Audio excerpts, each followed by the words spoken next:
Salut, supporters culés. Une décision importante pourrait changer le cours du marché des transferts du Barça dans ce dernier virage. Andreas Christensen pourrait être la clé pour débloquer les arrivées du club. La Juventus et Manchester United ont déjà montré leur intérêt et l'avenir du défenseur est désormais en jeu. Le Barcelone fait face à un défi avec un surplus d'options en défense et doit libérer de la place dans la masse salariale pour renforcer son effectif. La vente d'Eric Garcia a été envisagée, mais les offres reçues sont basses. En revanche, Christensen, qui est sous contrat jusqu'en 2026 et a toujours affiché son désir de rester, commence à attirer des offres plus intéressantes. La Juventus est actuellement le club le plus intéressé, recherchant une solution fiable pour sa défense. Un accord possible pourrait inclure un prêt avec option d'achat, mais tout dépend de la volonté du joueur danois. De son côté, Manchester United suit de près la situation,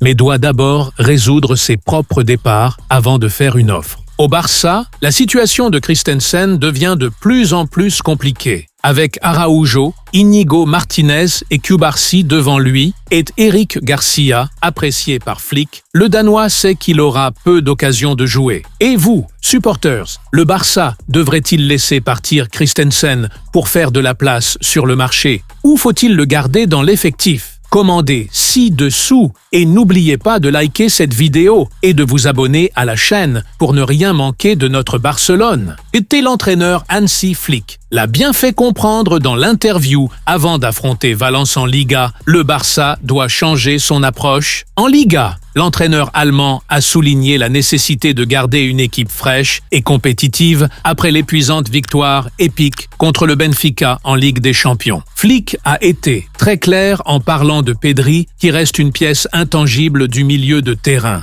Il est en grande forme et pour notre style de jeu, il vaut mieux qu'il continue de jouer. Bien sûr, nous prenons soin de lui, mais son repos viendra peut-être pendant les matchs, pas avant. Il convient de rappeler qu'il a été titulaire dans les 24 derniers matchs et est essentiel pour notre système, brillant dans ses performances. L'entraîneur a également annoncé des changements dans le 11 titulaire, cherchant à rafraîchir l'équipe pour affronter Valence, qui est dans une période de stabilité défensive et promet de compliquer la tâche du Barça. Nous avons besoin de jambes fraîches. Nous ferons quelques ajustements, car Valence sait jouer et sera un adversaire exigeant. Avec une seule victoire sur les 7 derniers matchs de Liga, ne prenant que 6 points sur 21 possibles, le Barça ne peut plus se permettre de faire des faux pas s'il veut rejoindre les leaders. Nous devons rester concentrés du début à la fin. Nous ne pouvons pas répéter les erreurs comme celle contre Getafe. Et vous, supporters, pensez-vous que le Barça retrouvera le chemin de la victoire contre Valence,